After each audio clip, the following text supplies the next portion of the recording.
Sir Harish Shankar గారితో మీ travel ఎలా మొదలైంది, నా అనుభవాలు ఏంటి? దువ్వాడ జగన్నాథం కూడా చేశారు మీరు గతంలోనే, ఎట్లా ఇది ఈ ట్రావెల్? నాకు హరీష్ గారు అంటే ఒక బిగ్ బ్రదర్ లాగా నాకు ఆయన చెప్పాను కదా గబ్బర్ సింగ్ పని చేస్తున్నప్పుడు ఆయనతో మేము ఫస్ట్ టైం వర్క్ చేసింది మిరపకాయ తర్వాత ఆయన గబ్బర్ సింగ్ వచ్చింది. గబ్బర్ సింగ్ పని చేస్తున్నప్పుడు అంత్యక్షరి సీన్ కట్ చేసాం. దాని తర్వాత ఆయన రామయ్య వస్తే చేశారు, తర్వాత సుబ్రహ్మణ్య ఫర్ చేశారు, తర్వాత డీజే చేశారు.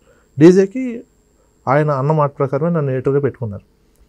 అరే ఈ సినిమాకి నువ్వు ఎయిటర్ చేసుకోవాలన్నప్పుడు సార్ గురుగారు అన్నాను, నువ్వు చేస్తావా వేరే వాళ్ళకి ఇచ్చాను అని అడిగారు. లేదు నేనే చేస్తానండి ప్లీజ్ అన్న. ఆ విధంగా నేను ఆ సినిమాకి ఎయిటర్ని అయ్యాను. అప్పటి నుంచి డీజే చేశాను, వాల్మీకి, గద్దలకొండ గణేష్, దాని తర్వాత ఇప్పుడు ఉస్తాద్ భగత్ సింగ్. ఆయనకి నేనంటే విపరీతమైన ఇష్టం, ఎందుకంటే కష్టపడతాడు.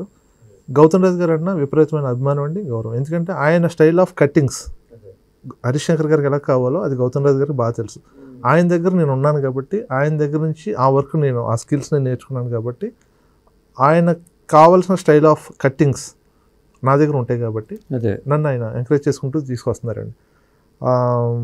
మన సపోజ్ మీకు చెప్పాలంటే ఇందాక ఆయనకు ఒకటి నచ్చింది అంటే ఇమిడిగా పగలగొట్టే సినిమా అదిరిపోయింది సీన్ ఇది అంటాడు, బాగాలేదు సంక్రాంతి అయిపోయింది ఇంకో వర్షన్ వేసుకో అంటాడు. చాలా క్లియర్గా ఉంటుంది ఆయనకి, నాకు ఓపెన్ డిస్కషన్ ఉంటుంది అనమాట. ఇది బాగానే ఉంది కానీ దీనికి ఎలా చేద్దామంటే ఈ సాగతీతలు ఉండవండి, అసలు చాలా షార్ప్గా ఉంటుంది.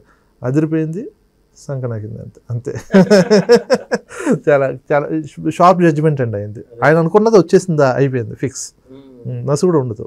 సూపర్ అండి ఆయన హరీష్ గారు. ఇప్పుడు ఓటీటీ వచ్చాక వెబ్ సిరీస్ కూడా ఎక్కువ చేస్తున్నారు, మీరు కూడా మరి ఆ ఫీల్డ్లోకి వచ్చారు, ఎంటర్ అవుతున్నారు.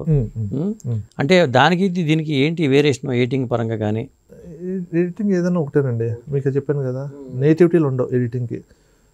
ఒక కంటెంట్ వాళ్ళు ఒక పాయింట్ ఆఫ్ వ్యూలో థింక్ చేసి కంటెంట్ షూట్ చేసుకుని వస్తారు. వచ్చిన దాన్ని రషెస్ చూసిన వెంటనే మనకు ఐడియా వచ్చేస్తుంది. ఒకసారి ఫుటేజ్ చూడగానే దీని ఫైనల్ కట్ ఎలా ఉంటుందో మాకు ఐడియా వచ్చేస్తుంది బ్రెయిన్లో. వాళ్ళు తీసుకొస్తేనే, వాళ్ళు ఏం తీసుకురాని మేమైతే కట్ చేయలేం కదండి. కాబట్టి వాళ్ళు అనుకున్న కంటెంట్ని ఎంత సెటిల్డ్గా తీసుకొచ్చారు, ఎంత పేసీగా పెట్టాలి, ఎమోషన్ ఎలా వర్కౌట్ చేయాలి, ఫన్ ఎలా వర్కౌట్ చేయాలి, ఫుటేజ్ చూడగానే ఐడియా వచ్చేస్తుందని చెప్పాను. అలాగే ఏదైనా ఎడిటింగ్ ఒకటేనండి, ఇది వెబ్ సిరీస్ ఎడిటింగ్ ఎలా చేయాలి, సినిమా ఎడిటింగ్ ఎలా చేయాలి, ఎలా ఉండదు. ఏదైనా కంటెంట్ వర్కౌట్ అవ్వాలి, ఒక సీన్ పండాలి అంతే. నేను అలాగే రీసెంట్గా మన పులిమేక అనే వెబ్ సిరీస్ పనిచేశానండి. కోన వెంకట్ గారు ప్రొడ్యూస్ చేసేదానికి చక్రి డైరెక్టర్. ఆయన సీనియర్ పోస్ట్ రైటర్ అండి. ఆయనకి నాకు జర్నీ శంకరాభరణం అప్పుడు ఆ సినిమా అది తేడా పడింది. అప్పుడు జర్నీ అనమాట. సక్సెస్ అయినా ఫెయిల్యూర్ అయినా సినిమా ఆ ఫెయిల్యూర్ నుంచి కొన్ని తీసుకుంటాం, సక్సెస్ నుంచి కొన్ని తీసుకుంటాం. అలాగే కోన గారు ఆ శంకరాభరణం అనే సినిమా మా ట్రావెల్ మొదలైన తర్వాత అంటే నన్ను తీసుకున్నారు అక్కడి నుంచి. ఇప్పటికీ మా జర్నీ అలాగే కంటిన్యూ అవుతూ ఉంది. కోన వెంకట్ గారు అలాగే ఆయనతోనే జిన్నా చేశాను, ఆయనతోనే శంకరాభరణం చేశాను, ఆయనతోనే మొన్న పులిమేక చేశాను. అలా ఏదైనా ఆయనతోనే. ఆయన చెప్తే ఎలా ఉంటుంది అంటే అంత బాగుంటుంది, ఆయన నుంచి నేర్చుకోవచ్చు. మొన్న ఏదో సరదాగా కలవడానికి వెళ్ళినప్పుడు ఆయన మాట్లాడుతూ ఒక సినిమా గురించి ఏదో డిస్కషన్ వచ్చినప్పుడు చెప్పాడు అనమాట. ఒక కథ రాసినప్పుడు స్క్రిప్ట్, ఈ కథ చదివిన డైరెక్టర్ ఆ స్క్రిప్ట్ కోసం పనిచేస్తాడు. ఆ డైరెక్టర్ కోసం మిగతా టెక్నీషియన్లు అందరూ పనిచేయాలి. ఈ కథను చదివినోడు కానీ, నేరేషన్ విన్నవాడు కానీ, టెక్నీషియన్స్ చెప్తాను, ఒక్కొక్క టెక్నీషియన్ ఒకలా కథని చూశారనుకో కొంపలంటే పోతాయి. కాబట్టి డైరెక్టర్ ఎలాంటి కథను అయితే చూసాడో అలాంటి కథనే, అలాంటి సినిమాని అందరూ చూడాలి. కెమెరామెన్ కానీ, ఎడిటర్ కానీ, మ్యూజిక్ డైరెక్టర్ కానీ, ఆర్ట్ డైరెక్టర్ కానీ, who ever top technician, main technicians అందరూ ఒకే సినిమా చూసిన రోజు నా సినిమా బ్లాక్ బస్టర్ వస్తుంది.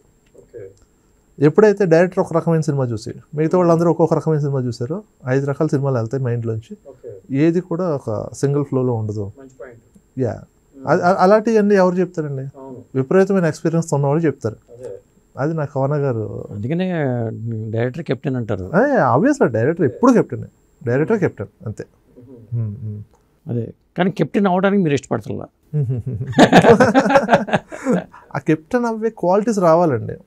యా, నేను నిజంగా ఒక డైరెక్షన్ డిపార్ట్మెంట్లో పనిచేసి ఆ ఎక్స్పీరియన్స్, ప్రాక్టికల్ ఎక్స్పీరియన్స్ తోటి ఉండుంటే నేను అయ్యేవాడినేమో.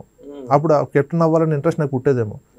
నేను ఆ ఇంట్రెస్ట్ పెట్టుకోలేదండి, ఎప్పుడు దాని మీదకి వెళ్దామని ఎప్పుడు అనుకోలేదు. కాబట్టి అసలు